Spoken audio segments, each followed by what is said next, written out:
Okay, good morning, good morning. Good morning, if I can have everybody's attention. Good morning. Okay, we'll try it one more time. Good morning. Morning, welcome. Welcome to our congregational meeting here on August 31st. I think I officially have to call the meeting to order, so I'll call to order and welcome you all here. Hopefully everyone got some tasty treats and your glucose is up. I know mine is up and flowing. I feel that sugar rush. Whoever brought those tasty cinnamon rolls were very good, so thank you. Thank you all to... we had quite a few folks that helped set up and bring foods and treats. Can we just give them thanks? Also, can we thank our fabulous AV team, Dwayne and Glenn Sawyer? Yes. Can't do it without you guys, so we appreciate you. Okay, before we get started, I want to make sure there's a couple sheets I want to make sure you all have. There's a big there's a big booklet. Does everyone have access to one? Do you need one? We need a few that need one. We want to make sure that we get it. Bill's got a few. Okay, Mary. So this is kind of what we're going to go through with for the Faithland cohort stuff. So I just want to make sure you have it all. We're not going to go through all of it. Oh, good. Thank you. Okay, anyone else?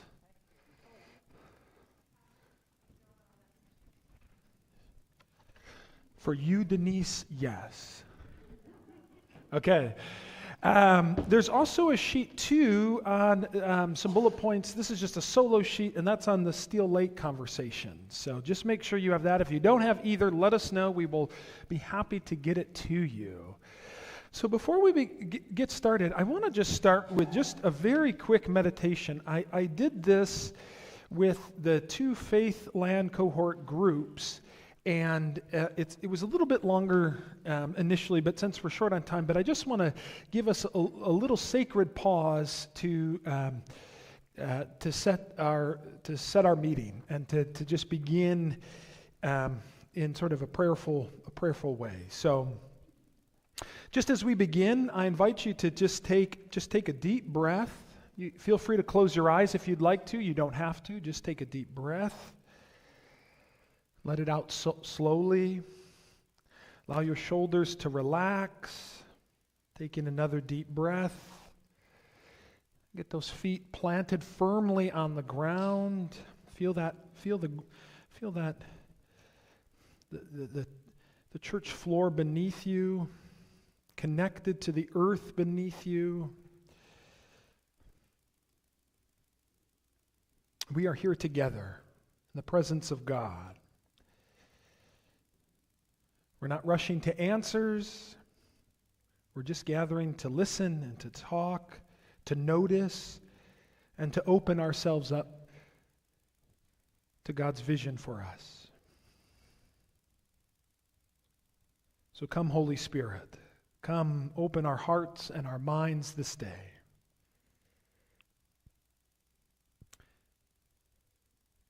And now I just want you to recall a memory of this land, of this place. Just recall a memory of this place, this land, that brings you joy or peace. Recall a memory of this place that brings you joy or peace.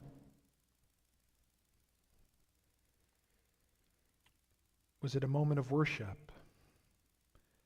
Laughter at a church picnic? A quiet prayer alone? What did you see? What did you feel?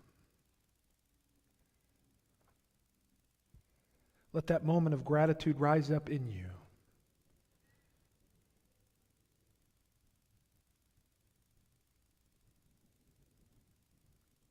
And we give thanks for what has been.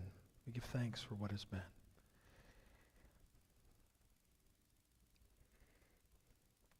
Now take a moment to imagine the land before you, this property, this place.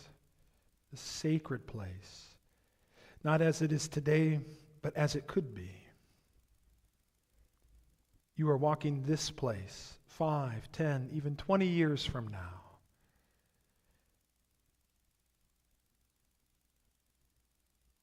It's being used in a way that gives life, that serves God's people, that reflects love and welcome. What do you see? What do you see? Buildings, gardens, trees, open space, community. Who is here? Children, elders, neighbors, strangers becoming friends. What sounds do you hear? What needs are being met? What joy is being shared? What do you see? Who is here? What does God's kingdom look like?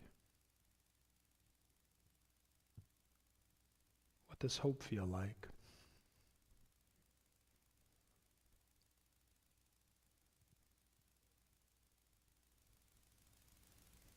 Now simply listen. Is there a word or an image that is staying with you? What do you notice? A gentle nudge, an invitation.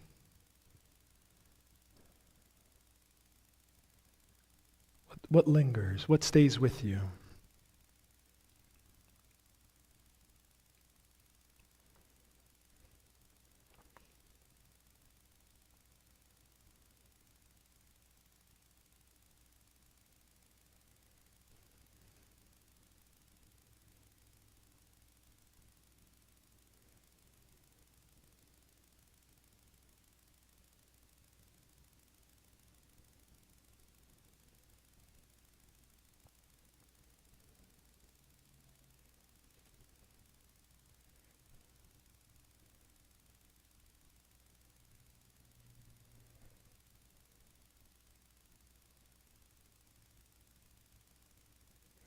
Now I'll draw your attention back as we close in prayer. Let us close in prayer. God of the past, God of the present, and God of the future, thank you for the gift of this place, the sacred place. Thank you for the people who have walked here. Thank you for the dreams and the hopes stirring in us now. Keep us open. Keep us courageous. Keep us rooted in love as we discern together. Amen. Amen. Okay. Okay, I'll just kind of wake you up now a little bit. We kind of took you down and we'll bring you back up. Okay, I mentioned this packet. This is going to be kind of the majority of our time together today. So what this packet is this is kind of basically as much of our notes, and thankfully we do have original Kathleen Parks handwritten notes, but we were able to get a lot of them printed up, so we weren't reading Kathleen's wonderful handwriting. And but we wanted to get basically I wanted with this notification of the grant, and as we talk about that, I wanted to just give us some time to talk about what has brought us to this point and review, because part of this work has just been kind of going on, and you've gotten some communication, and there's been some things said here and there, and so really what I wanted to do was to just give you everything we have that's actually helpful and legible and digestible. You know, we had lots of meetings, and there's notes on those that stuff isn't always helpful, but to give you as much as the information we've gathered, to deploy it to you, for you to spend some time thinking about it, looking through it. So, and so I want to go through a little bit of the history and the timeline that's brought us here, and then really this packet is for you to kind of look through over the next couple weeks and just see. And we're going to highlight a few things as we talk today, but that's kind of my hope, to give you stuff, because there's several communications to the congregation, so some of that's repeat, but to just give you kind of a little bit of our thought process and some of the work that we've been doing. So that's kind of my hope with this packet and with this timeline. Now, I want to say that we do, at the center of your table, there is some paper and some pens that says our questions. So certainly you can ask questions today in person, but if you're uncomfortable doing that, feel free to just write the questions too. So we'll gather those at the end of today. Lynn has also graciously and wonderfully agreed to be kind of our scribe. So our hope is to catch all the feedback from you today. And my hope is to then shape conversations this fall about the feedback we get from you.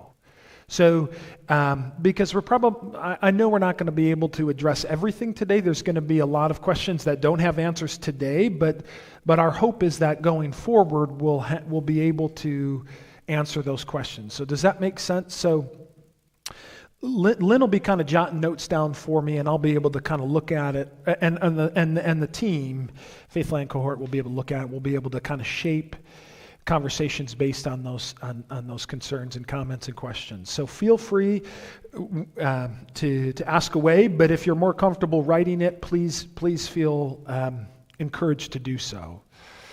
Okay, so does that make sense? Is everyone sort of understanding where we're at?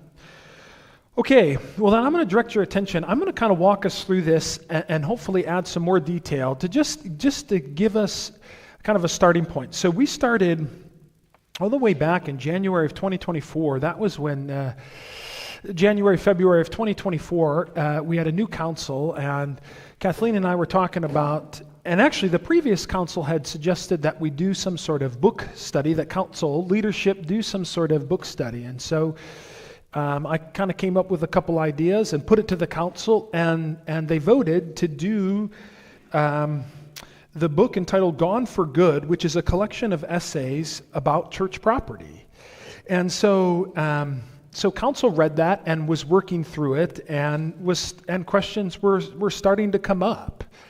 Some key questions was, community needs, mental health, housing, and how do we support our community in need? And one of the two questions that kind of shaped was, what can we do earlier to help people before they become homeless, before they become broken adults? So can we do something earlier? Is there a possible intervention before it gets too bad? And the other question was, how do we find partners who are doing some of the work that shared value work, doing work that we believe in? How do we partner, and can we partner better? So those were some of the questions. Fast forward a little bit into the spring. So March, the Nazarene Church called up every church in Federal Way and sent letters and just asked for responses from the congregation to just show up and come to a meeting and to just start the conversation about homelessness. So already, even in the property discussion, homelessness is sort of emerging as an issue, and I think you all understand that homelessness is an issue not only in Federal Way but in Washington State and really in America as well. But it's Washington State. We're proportionately higher. It's more of an issue in Washington State. And we're going to get to all that, but. So a few folks went to that, and if you actually turn that first page after the timeline, if you flip it over on the back, there's Kathleen Parks speaking at the thing. So Calvary was well represented. We had a couple folks go for conversation. And Kathleen, do you remember how many churches did we put? 20 plus churches. So over 20. 27 at the first meeting, gathering around how can churches come together to solve and work together for this issue. Fast forward to kind of May and June, that's when the Faithland Cohort with the Synod started. So the Synod, at the Synod level, they've been noticing similar issues around, well, they're noticing a couple issues. The first thing is when a church closes, the baseline ELCA constitution is that if a church doesn't decide what to do with their property after they close, it goes to the synod. So let me repeat that just so churches have a say in what they do with our property. We don't have that kind of ecclesiology. The synod does not have that kind of oversight. But if the church doesn't decide what to do with it, then it goes to the synod. And then the synod has to discern, and there's that word, discern, figure out how to best use that property, that gift, for God's purposes and God's mission. And so they were getting a lot of properties that they didn't know what to do with. And so they thought we should probably start working with congregations to help congregations discern before it gets to the point of closing, so that the churches not only can do mission while they're still vibrant and living, but then also there's a plan for it if the church does close. And so it's really brought out of, Joey Ager is the bishop, he's DEM, Director of Evangelical Mission. And he's been hard at work at this. He actually got a $1 million Lilly grant from the Lilly Foundation to do this work, to cultivate churches on how to best use their property for God's mission, God's purposes. So we joined, and the first group was Lynn Fant, myself, Dick Pearson, Randy Baith, and Kathleen Parks. And we started meeting monthly with other churches. So there was about, I think, 10 to 12 other churches doing the same process with us. And so we joined with the help and support of the synod to learn how to enter into a time of discernment. And so we participated in that. And then we're also meeting ourselves, but we met with about 10 to 12 other churches throughout the region, really, from upward, a few north, I think there's one north of us, then I think a lot of Pierce County, and even down to Vancouver and Portland.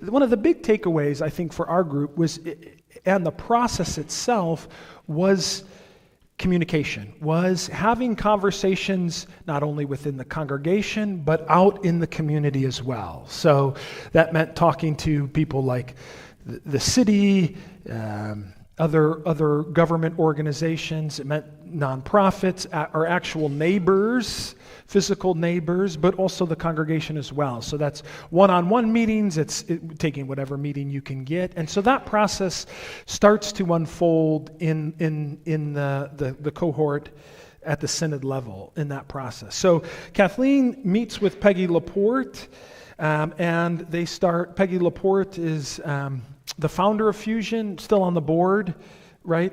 Yep. And so Kathleen knows Peggy from before this time, way back. Okay.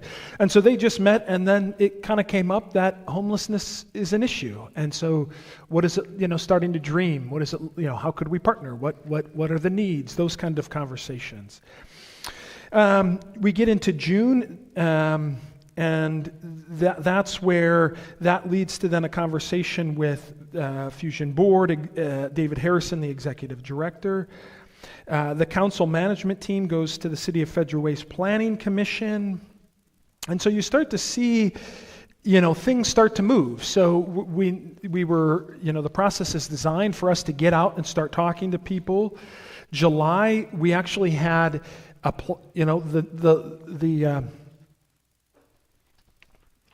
the visual aids are still up. We had a representative from the Planning Commission come and talk to us. So that was over a year ago. That was in July, talking about the redevelopment of the mall, the park system, the new apartment units going in.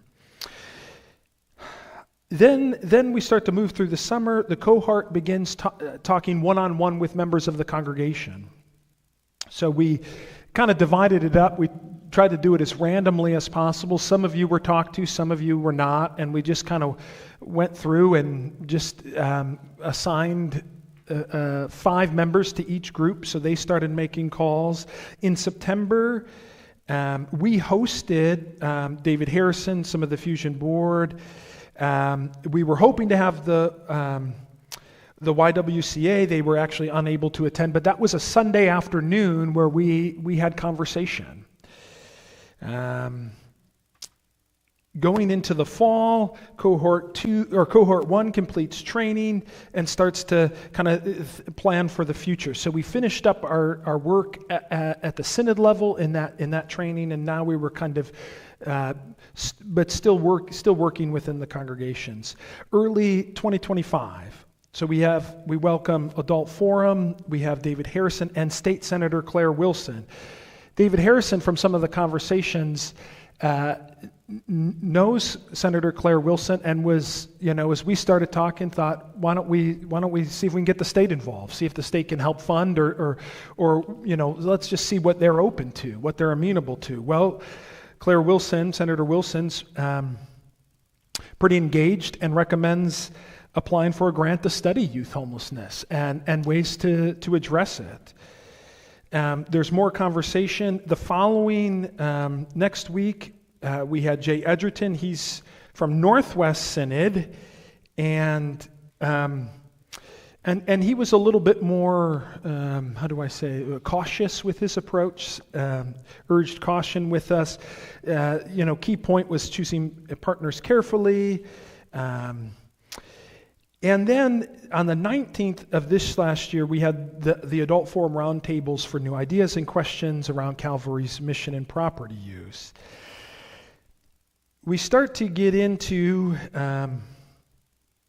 asset mapping. So hopefully, folks, this year the council read the asset mapping book. And so asset mapping, hopefully you have been able to be connected in that. I know it's been working through our small groups, and there's still a few that need to still do it, but that's really looking at what are our assets, what are our gifts, what are we good at, what do we bring to the table to sort of kind of walk alongside this conversation of discernment with the property, because the property isn't our only asset. It's a big asset and a good asset, but it's not. The real asset is open up the steeple. Church is the people, right? So it's also thinking about how do we use our gifts and our talents to do God's work here in this place. So that's brought on board. That's been kind of rolled out spring and summer. May 4th, we had an adult forum where we viewed the documentary of Gethsemane Lutheran and their property redevelopment. And so there was conversation following that. I had to scoot to Deeper Life, but I know folks stuck around and we gathered information. That's also in the packet as well. But a good example. One of the feedback we got was, has a church done a big project like this? And there has been in Seattle, in our neighborhood, so kind of our backyard. So we watched that. That brought some good questions. May the second Faithland cohort began the same synod process. So the synod recommended having another group go through this process just to kind of learn the methodology and thinking. And those folks are Hugh. I think Marge dropped off, but Sandra Neal Cook, Bobby McLean, and Liz. So there's a new group going through the process as well, learning about the process the first group did, just to help bring more people on board. And then May 24th, we get the huge grant, $250,000 from the state to research youth housing with collaboration with Fusion. And so that's kind of like the 10,000-foot view of kind of what we've been doing. But I wanted to bring it full circle, to bring us to how we got here. This is how we got here. It's been a lot of conversations within Calvary, outside of Calvary, about how best to use this property. The intention, and I included my very first email to the whole congregation when this process started, and I didn't number the pages, but in there it says, we are not selling the property. So our intent has never been to sell the property. or at least the entirety of it, right? To certainly not move this place. I think one of the things that my time here that has been very clear is that the congregation of Calvary Lutheran is rooted in this place, rooted in Federal Way, rooted in this location, and is committed to being Christian community right here where we are. And so, I think certainly from my perspective, and folks from the Faithland cohort, if they want to share it all, they can, but that our commitment has been how to use our asset to do ministry in this place. So not to just sell to the highest bidder, but to use it, to redevelop it, to dream about how best to use it. So that I just want to reiterate that has been the purpose of this process, not to just sell and move. Okay, I know that certainly Calvary has a history around that, and I certainly understand that and respect that, and I'm not here to dig that all up again, but for us to really think about who we are in this place, right? So if we are committed to this place, what does that mean, and what does that look like for us? That's more the question of what we're getting at. So I want to turn it over to Kathleen to speak briefly on the grant itself and what does it mean and what does it look like. I do want to caution you all, we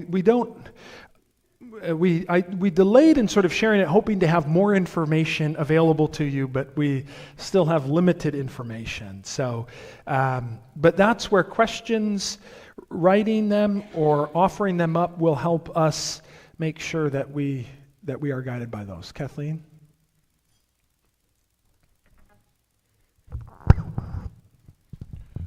Actually, before I turn it over to the grant, does anyone have any questions just on the timeline and the process? Yes, Jim.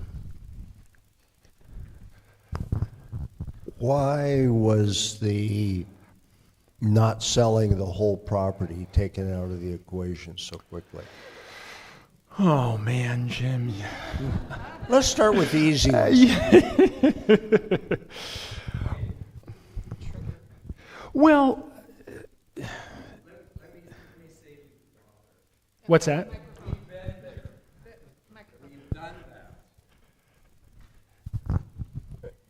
Just remember that there's always the possibility of selling property. That's really, always exists. If the congregation comes down to 10 people, those 10 people can decide to sell the property. That's just a simple fact. But as a congregation, we've considered the idea of, we're going to sell this property and we're going to take our $15 million and build ourselves a mega congregation and hire 6 pastors. That does sound pretty nice, Ken, actually. I support that. And we rejected that.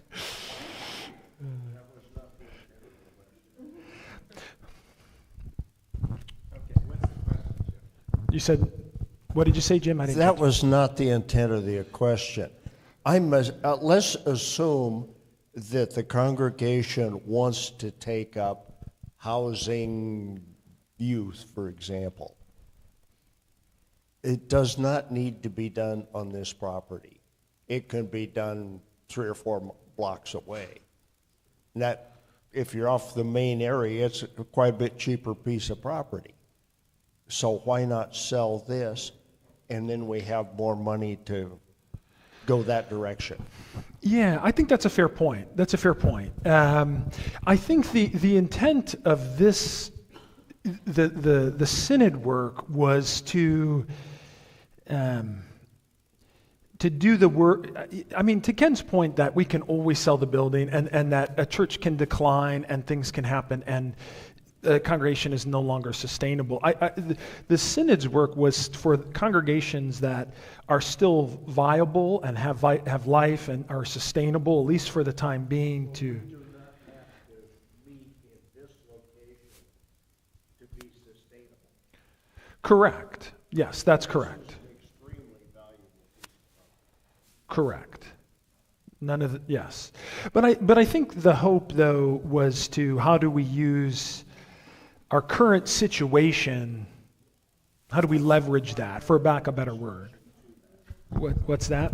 Why limit the discussion to that? Jim, there is no way that this discussion is limited at all. Bring Yes. that up every single time and hold it in your brain.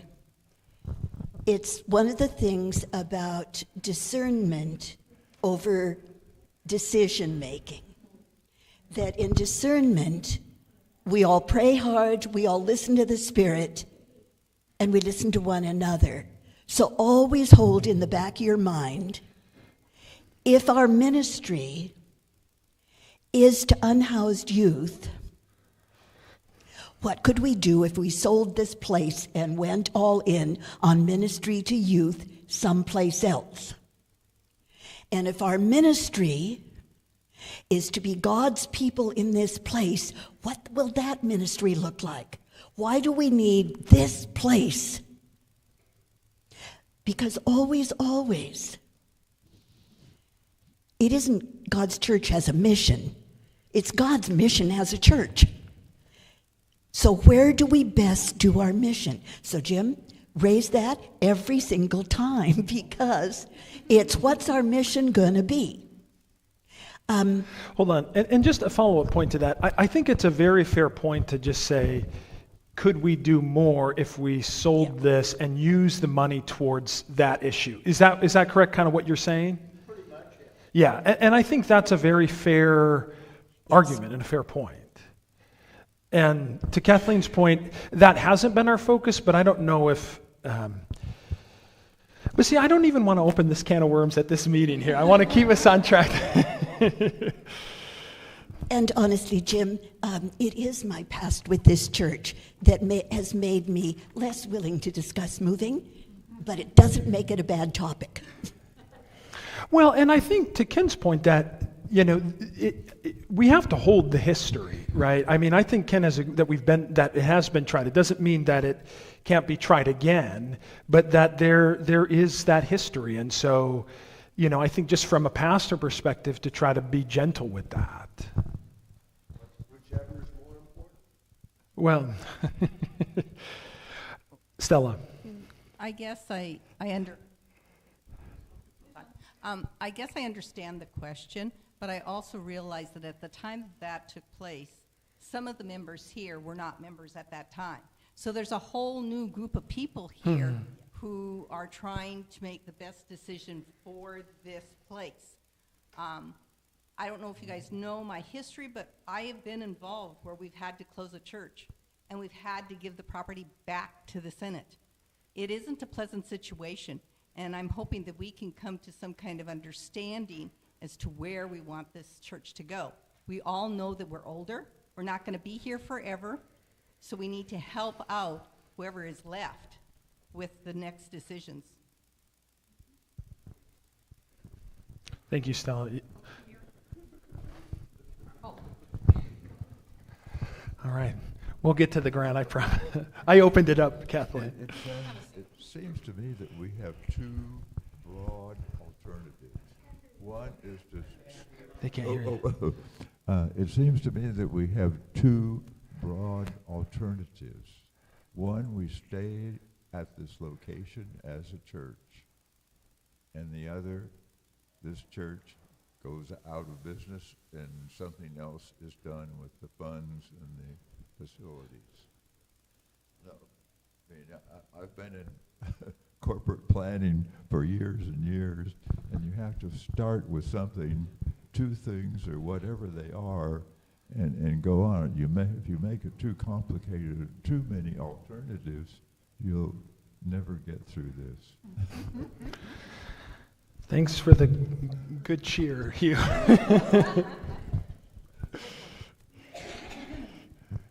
Okay, let's talk a little bit about the grant, unless I see any other hands.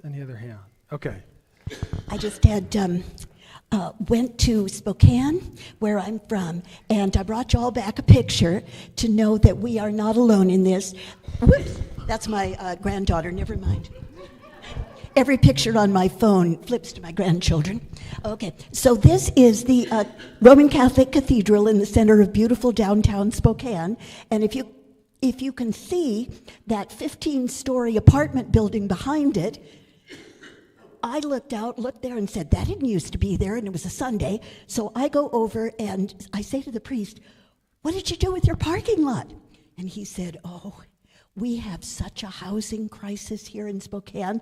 Where are you from? And I said, Seattle. And he said, oh.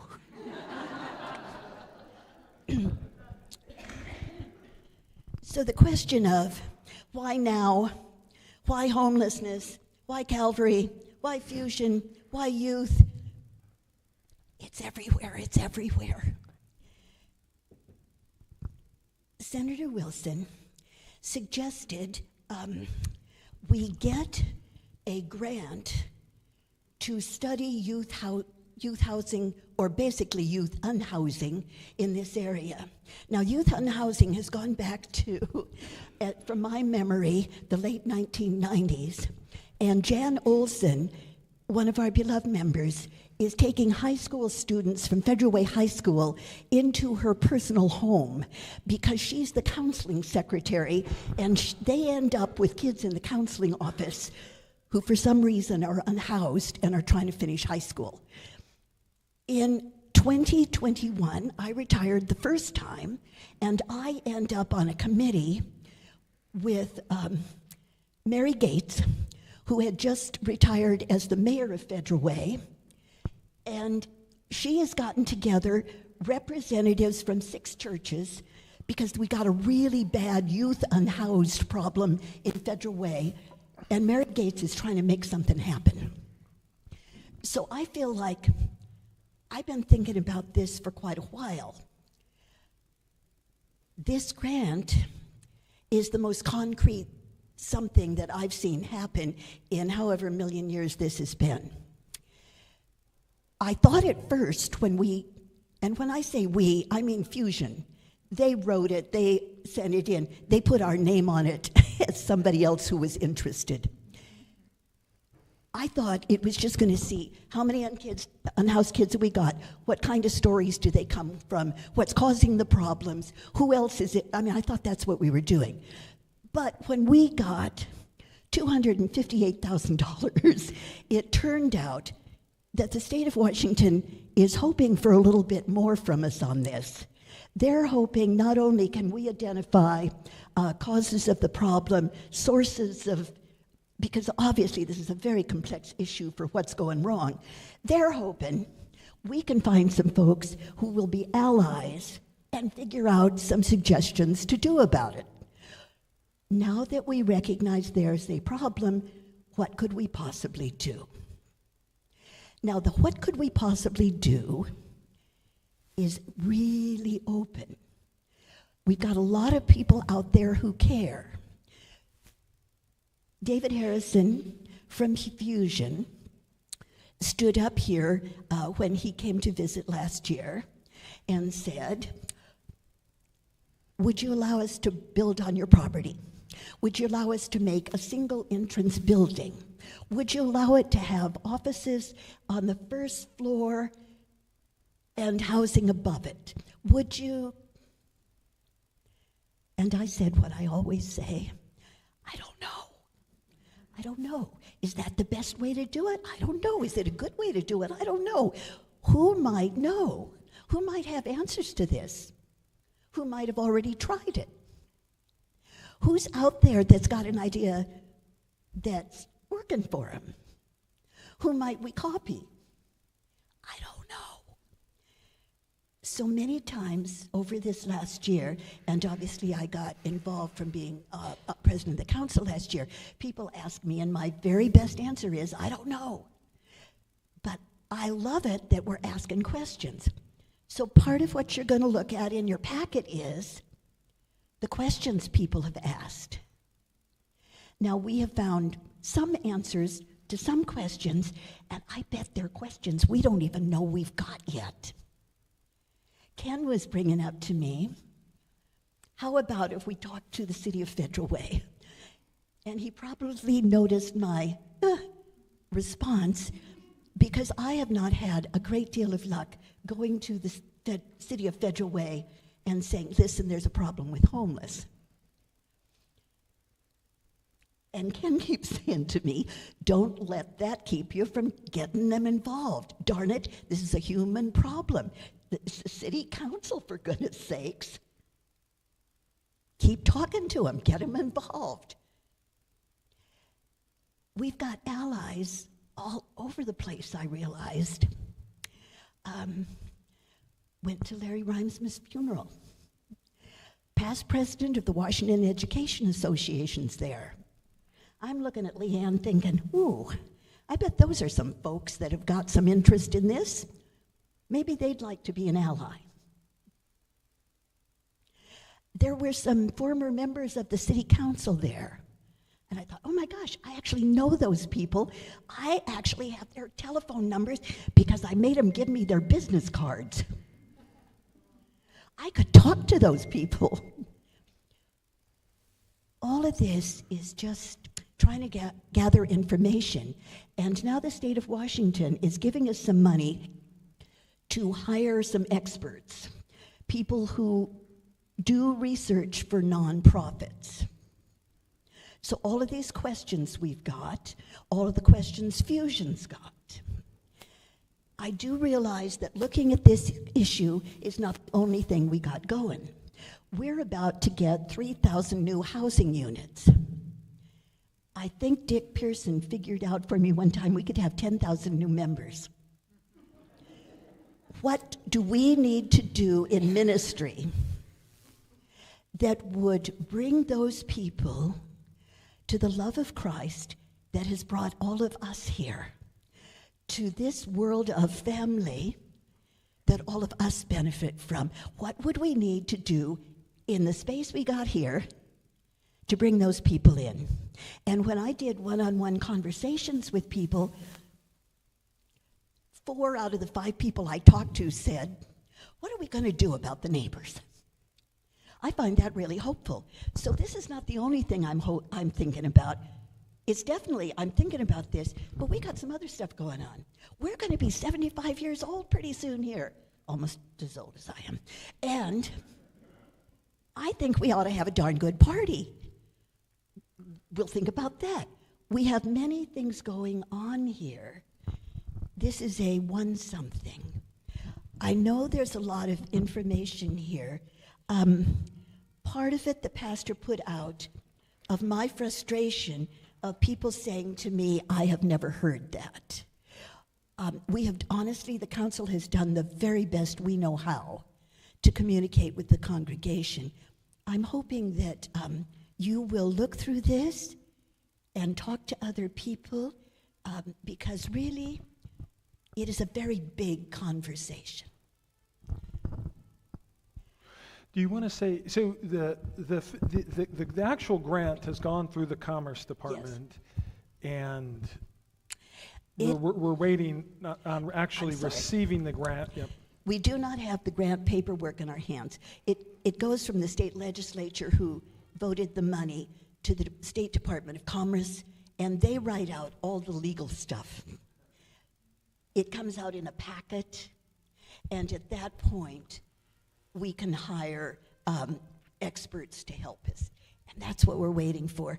And it's 2 weeks ago now, the pastor and our president, Bill Johnson, and I went to a meeting with Fusion, and the state senators came, and the Senate Majority Leader came, and we all thought we'd have the paperwork, and we don't yet. Well, and to just piggyback on that, so when the paperwork comes through, I believe it's going to Fusion. Fusion will then start the process of hiring people to do the work of, basically what does it look like to do that project, the feasibility study. And at that point, then there would be a group from Fusion, and we would need to get a group from Calvary to be represented for that process. So that's kind of the next steps in terms of that grant. And I think too, Kathleen's point about homelessness, one of the things that I want to do this fall is do some adult forums on homelessness, sort of why homelessness happens, why it's, a larger issue here in Western Washington. I'm still waiting on some feedback from the senator on the most up-to-date data on King County. Pierce County just publicly released all their data, and the numbers are just way up in Pierce County. So part of this work, to sort of get back to Kathleen's point, I mean, the issue that keeps emerging is homelessness. Every conversation that we have with our partners, with friends, neighbors, organizations, it's just, homelessness, it just kind of keeps coming front and center. So that's how we kind of ended up down the homeless road, plus some of the natural connections with Fusion.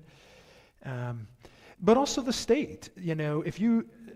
I've spent more time the last 2 weeks reading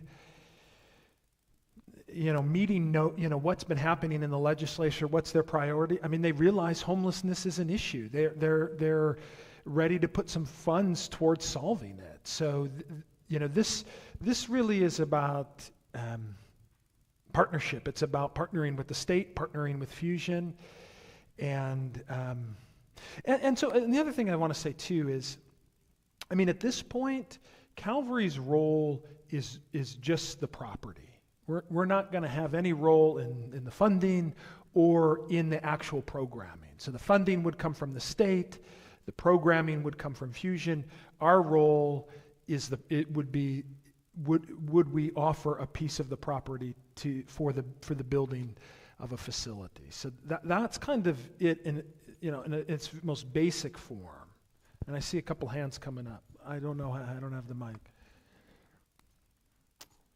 Stella and then Sandra.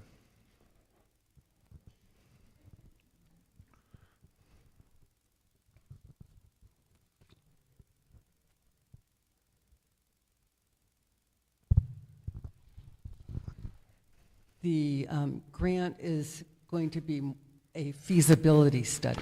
Correct. The grant is to study and come up with a plan to do it. So nothing happens to any property or any building or any programs. Nothing happens until a feasibility study has occurred. Correct. Okay. And then subsequent legislation, because then the state Senate is going to look at the feasibility study and then basically pass a law that says we're going to give $20 million to build the facility, that kind of thing. So we here have nothing to do at all until a feasibility study has been completed from this grant. Yes, I think in the premise of your question, my hope in having this meeting is to, though, begin the conversation around are we going to so that we're prepared to give a faithful response when they come knocking. Right. And the property we're thinking about is generally, of our property, we're generally thinking about the back corner. We're generally thinking about. We have not chosen a piece of property, but when we get a little antsy here about, what are we talking about? We're generally thinking about that back corner. Yes. Well, a portion of the property. Yes, we don't know because the feasibility study has not been completed. Correct. And to the Faithland cohort, they told me to have pictures, and I had them printed. Kathleen saw them, and I pulled it in the last minute. I called an audible because I just didn't want to deploy something that I'm just not sure to just set. Part of the feasibility study is we will have representation in that study to give feedback. And so I don't want to set anything in stone before. Yes. So the idea would be a portion. The idea would be a portion of the property. And there's many ways to do that, right? So there's gifting the land. There's selling the land. There's leasing the land. There are lots of options. And that's the work that Calvary really has to do, is to discern, do we want to help tackle this issue and be a partner with the state and with nonprofits? That's kind of the first question. And then if the answer is yes, how so? How will we do that? And if the answer, part of it is to Jim, I appreciate Jim's real radical question around just getting rid of the whole building. Not that I'm advocating for, but this idea that we can wrestle with this question and say, look, okay, actually we do care about homeless, but we're not quite sure we're ready for that big project, right? So the process is going to be nuanced, and we'll have to kind of ebb and flow with each other around, is this the right thing for us to do? Are we being called to this? Do we feel passionate about it? And if yes and no, where does that lead us? Does it lead us to a big project? Or does it lead us to something else? That's what I mean by discernment, and that our work during this feasibility study is that we're doing some of that work ourselves around, as Kathleen, I don't like the saying, but as Kathleen always says, what do we want to be when we grow up? But we're all grown up. You're all grown up. You're all adults, and we can make really good decisions together. I believe that. So, okay, Stella, sorry. I give a pastor a microphone and we never need quiet. My concern is that you really, really have an uphill battle with the city of Federal Way. You do realize that we just did an election, and the runoff people are the same people for mayor, so you're going to get the same answers you've gotten for the last 10, 15 years about homelessness. He doesn't want to deal with it. He wants it to go somewhere else. Where that somewhere else is I'm not really sure. The other question I have is, why are we looking at building from the ground up? Why are we not looking at, in this feasibility study, I hope you are, looking at the areas around Federal Way that have leasing signs on them that are now standing vacant, that probably could be used for something like this, that would save you tons of money. Instead of reinventing the wheel is there, and trying to use that wheel and make it work for you. Those aren't bad ideas.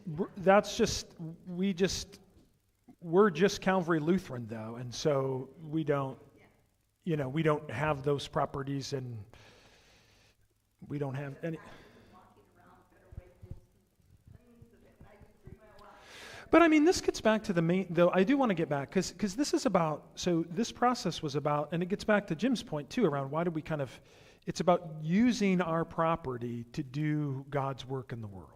So we're sort of working on the assumption that housing children and unaccompanied minor is doing God's work. So, so if we can do that, we're going to try to leverage this property to do that work.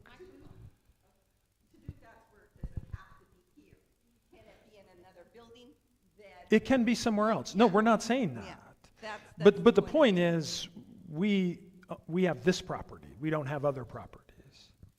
It could go somewhere else. It definitely could go somewhere else.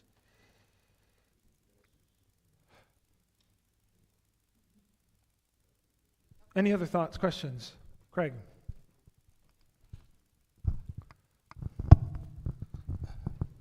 Well, I've been here for 20 years, but married for somebody who's come here off and on for over 60. That said, I'm a newbie in comparison with a lot of people here. My passion is I'm a tree hugger. I look at this property back here as one of the few standing groves of trees in relationship to downtown Federal Way. I mean, this whole area used to be treed. And I am loath to cut down any of the trees in the back. And if we were to build a facility, in order for me to feel comfortable, I would need to see diagrams that show where they're actually going to not only build the facility and put the parking, but where they're going to put the conduits for the sewer and water and cable and stuff like that, so we don't show up one day and find a whole swath of trees taken out because, oh, this is where we need to put the cable, or this is where we need to put the sewer. Okay. I know that we have an open space over there, and there's one tree sitting in the center that, a sacrificial lamb, but the rest of it, I'm really, really uncomfortable. And this is kind of myopic. It's coming in at the side. It's not looking at the great big picture of things. But just given where development is in Federal Way, this is where where I feel. A couple things. I appreciate your comment, Craig. First, you are a member here. You've been here 20 years. Just a minute. Just a minute. Liz and I have a plan for the trees.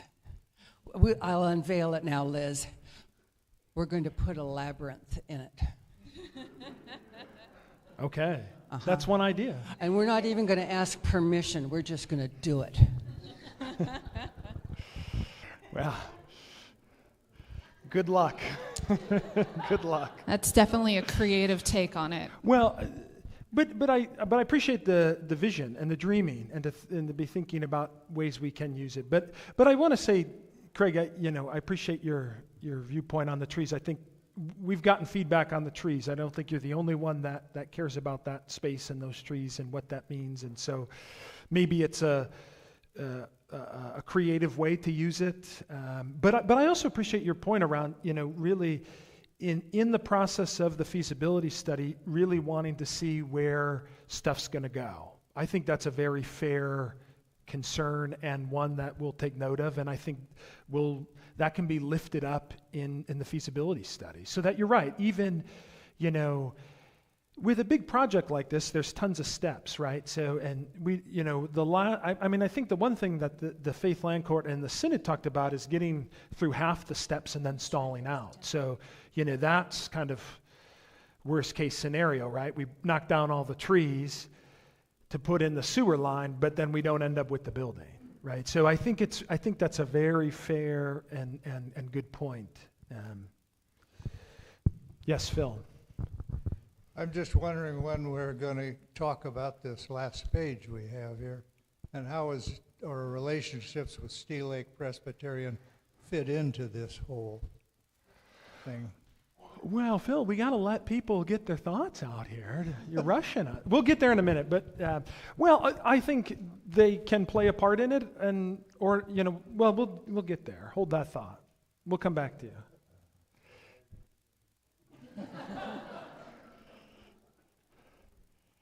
Yes, Hugh. Oh, who else? Okay, Ken and then Hugh. Okay, Hugh, then Ken. Yeah, this getting into this thing, the more we talk about a very valuable piece of property, which this is, putting low rent or no rent housing on it is silly. You could, all the old worn out motels that you could see around here, that's the facilities that should go on, and not a place which has so much, and all these trees, the beauty of all these trees and all that. Let's keep it and keep this place in business. Keep it here. Okay, thank you, Hugh. Ken?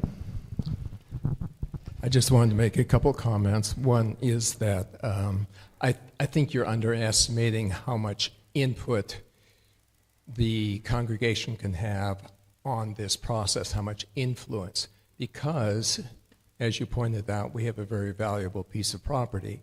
And so if the state decides this is what they would like to do, this is where they would like to be, if this works well for whatever other reasons there are, we're going to have a good deal of input into the process and what is acceptable to us. One other thing I'd like to say is that over the years that I've been here, it's like forever. You're a founding member, aren't you, Ken? We've seen a lot of change in hired help, right? And over the years, I would say we are blessed right now with one of the most talented people for bringing people together and dealing with complex problems without a specific agenda. And we should all be thankful for Pastor Kyle.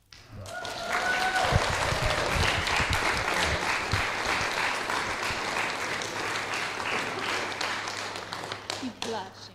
Yeah, I am blushing. Thank you, Ken. Thank you, Ken. It's very kind. Appreciate that. Bill, and then, who are you pointing to, Bill? Mike. Okay, Mike. And then Al, you had your hand. I want to come back to you. Do you still want? We'll come back to you. I don't think we said it out loud in here, but when's the study supposed to be complete, and when should we expect to hear some sort of status update? That's a good question. I heard 12 months. Kathleen heard 15 months. So we heard different things, and we were in the same meeting. So hopefully we're estimating about a year to a year and a half of duration of the whole thing. I'm hoping that we'll hear some updates quite soon in the process getting started. I think that might be optimistic hearing versus pessimistic hearing. Well, yeah, but to Ken's point too about our feedback, we'll have an opportunity to be involved in it, and so how that will look, I don't exactly know the answer to yet, but that we're hopeful that whoever's involved, the committee that's involved, will be doing updates. But good question. Yep. Bill, did you have something? Maybe Al, did you want to share something? Not to put you on the spot, I just didn't want to. At the start of this, there was some deal about the synod ended up with churches closing and ending up with property and not knowing what to do with it. I'd be interested in, I don't know how many churches have closed at what period of time, but how many did we're just closing and walking away, good luck synod, and they have a real estate transaction to deal with, versus what Steel Lake did, where they sold a place bigger than this. They now have a huge endowment, and they're doing good over a longer period of time. Yeah, that's an excellent question. I can find out. Let's make sure we write that down. Because, a lot of churches, so like up in the Kirkland area, there's a new start called Salt House. Pastor Sarah is the pastor there. She was my supervisor on my part-time internship down in California. And what happened was a church closed, gave it to the synod, but they wrote that they wanted it to be redeveloped and started with a mission start. So the synod then got organized around it, and they found Pastor Sarah, and away they went. So that's a successful example of, and Salt House worships like 100 people on Sunday now. But Sumner, so let's take our synod. There was a church in Sumner, I forget the name of it, that just closed, and they just said, I think there was like 10 people left in worship, and they said, we're done, we're tired, we're closing, and they just gifted the property to the synod. And they did have one stipulation: don't sell to the mega church right behind them. But it shows you though, like the dynamics, like the mega church. So there's literally, I think it was like, it might be Christ. I can't remember the name of it. If Christ Lutheran, yeah. I mean, they're kind of right on the highway, and right behind them is this big mega church. That's So I mean, it shows you the reality that sort of the harsh reality main lines are facing. But that's an example of where they kind of wrote it out as long as they could do, and then they just kind of said, we're done. And so now the synod has to manage that property and to kind of figure out what to do. And a lot of times they end up selling and then using the funds for ministry, because that's just, our system is just more set up for that. And that's an okay way to do it. And I think it's a fair argument even in this conversation about how best to use, the resources that we have. Yes. Wait. On the microphone. Okay. It also depends on where the financial status of the church is, what the Senate will do.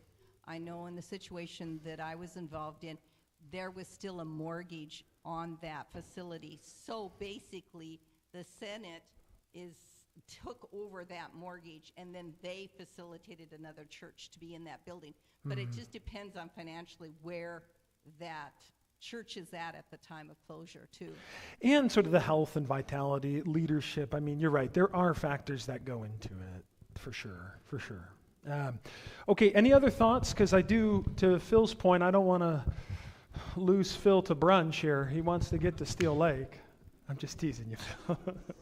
Breakfast, okay. Well, just 2 points to consider. First of all, I don't know if you saw, I think you mentioned it in your recent note that we got gifts to pay off the last of our mortgage recently. Yes. And then secondly, to the question as far as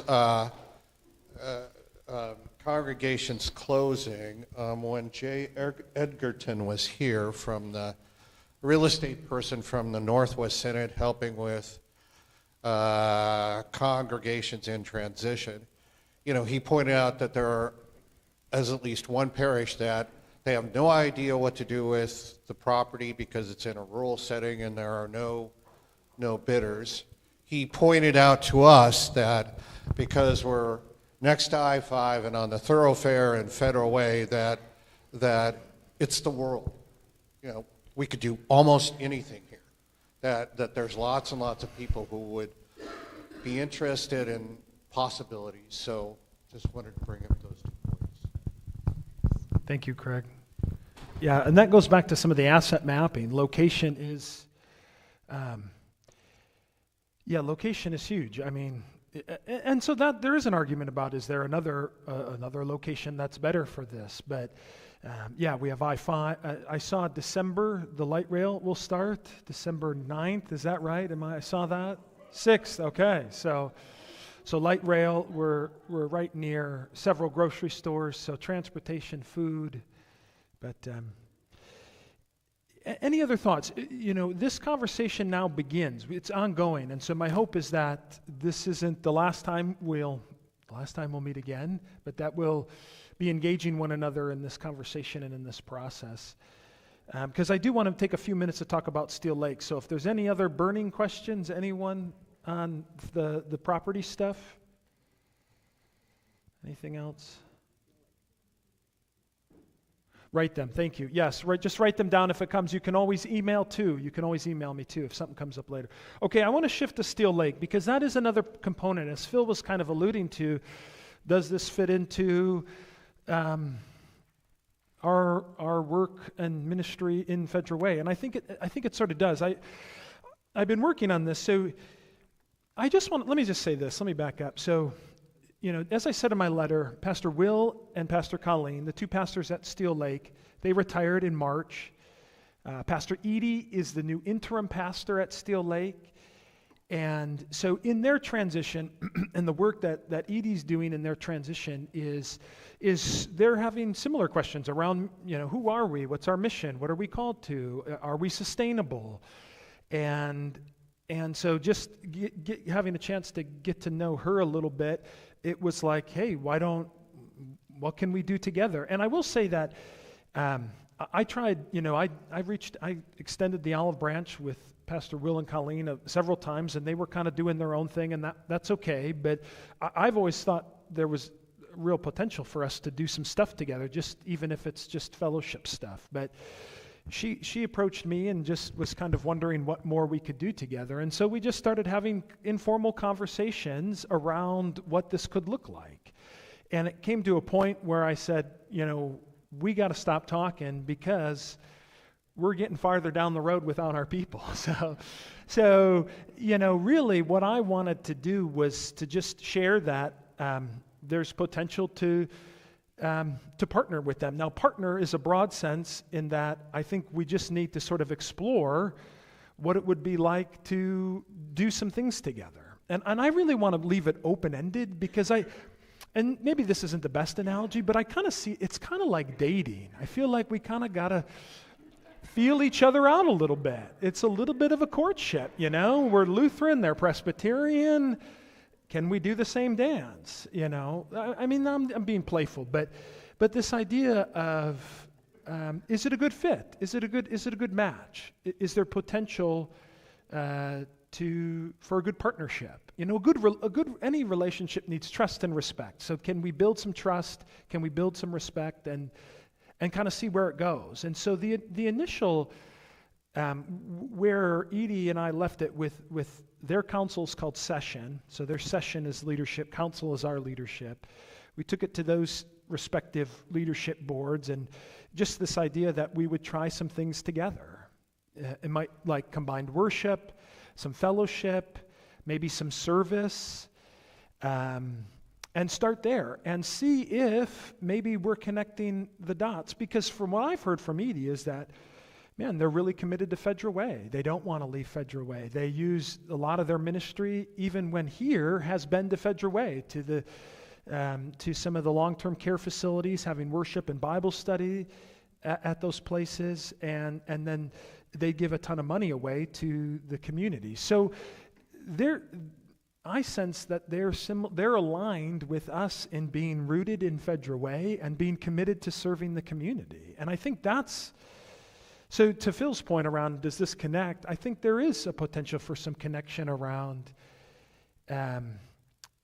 hey, they're literally worshiping right now. Hey, maybe we can worship together and go do some service work together, that kind of thing. So that's where it's been left. And this sheet, I just was trying to brainstorm just, again, 5 reasons why Calvary and Steel Lake could consider working together. You know, we have shared faith and ministry. We recognize each other's work, you know, word, sacrament, community engagement, ecumenical partnerships. We have rich traditions. So we're all aligned there. I think we can be a stronger witness in Federal Way. You know, resources. Again, part of this whole conversation around Faith Land Cohort is about resources. Well, what does it look like to, you know, having 2 separate entities and 2 administrative systems? We don't have 2 separate buildings because we share the building, but, you know, when we can combine those things, I mean, that's back to the business mind of Hugh. You know, we might be able to cut some overhead. We might be able to save some money for ministry. Well, there you go. Okay, Hugh's on board. All right. Okay. Well, and then you know, broader ministry to Federal Way, sustainable future. I mean, it all starts. This feels, I dare I say it, some common sense. You know, this feels kind of like this, but it's only common sense if it's right for us, right? So that's why I say we got to do a little dating, okay? Right? We got to see if it's a good fit. If it's a good fit, it may not be. So I know some of you, since I've sent the letter, asked about, well, would we still be Lutheran? And I think the answer is unequivocally yes. Yes, we're still going to be Lutherans. We're still going to be, you know, we're still going to have a liturgical worship. You know, some of those things I think will, you know, work itself out. Dare I say that? Pastor's famous last words. But that I think this rests on, you know, is it a good match? Do we feel good about, you know, kind of coming together? Yes, Phil. I would be in favor of this, but I'm curious, how would the Synod look at such a... Excellent question. So there is precedent in our Hoquiam, Washington. Does everyone know where Hoquiam is? There is a ELCA Lutheran congregation merged with a PUSA, Presbyterian Church USA, and it's called Soren First. Soren First. So I think it was Soren Lutheran and First Presbyterian, so I don't want to get bogged down in the details. It's actually called a confederated congregation, and there is there's some dancing, so Pastor Michelle, the pastor that merged those 2 churches together, is now the bishop's associate with the new bishop Keith Marshall. So we have someone in the Synod's office that has direct experience with it. We have reached out to the Presbyterian Church, and we tentatively have a meeting set for the week I get back with all the big players, our bishop and their presbytery, to, you know, all play nice in the sandbox. So there will be a few things we'll have to, but again, I would say that's more further down the road. That's if we really like each other, and the rest is history. But the point is, there is a process, and both both upper levels are open to the idea, because we've both communicated that this is rooted in, our call to serve in Federal Way, to remain rooted here. Because, the other thing is, if they were to go, the nearest Presbyterian church, it's over in Milton by my house. It's where my daughter went the first year of preschool. I mean, Milton is different than Federal Way. That's a different community. So they're rooted in the call to stay here and serve the people of Federal Way.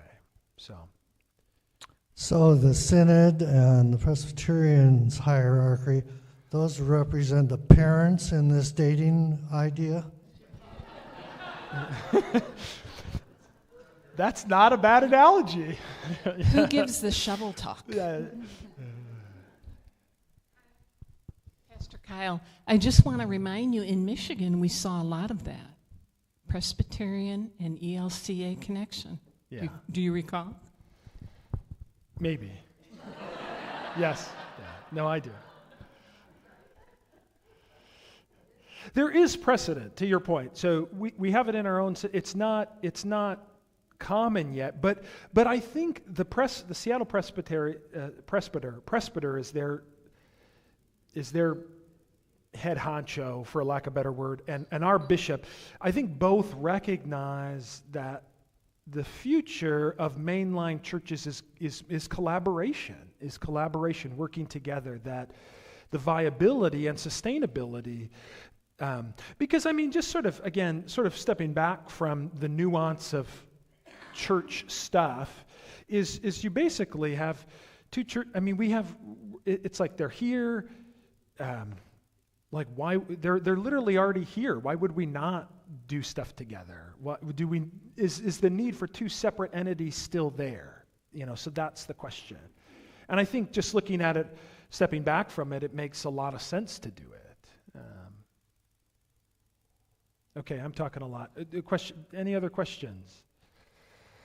I know this has been a long meeting, and I know that I've thrown a lot at you, but I wanted to get in front of you so that you had the information and that we could talk and give you a chance to kind of communicate back to us.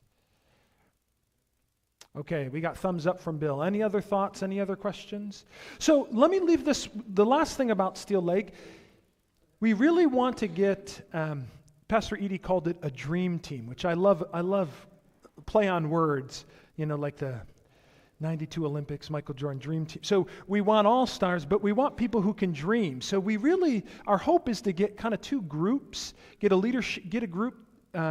group from Steel Lake and a group from Calvary to kind of start facilitating some stuff. Obviously, Pastor Edie and I will be in that. So if you're interested in that, I open it up. If you'd like to be a part of that, that is open. I open that up to you to help us begin that process of talking to one another. So if you're interested, please let me know. Okay? Anything else? Yes, Bill.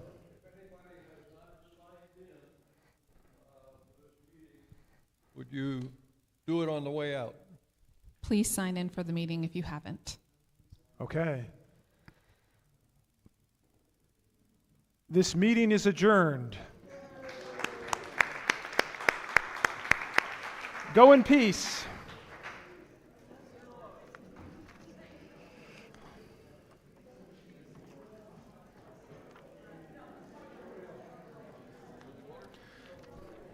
Yes, take one. There you go. Thank you, Denise. Thanks for working the microphones.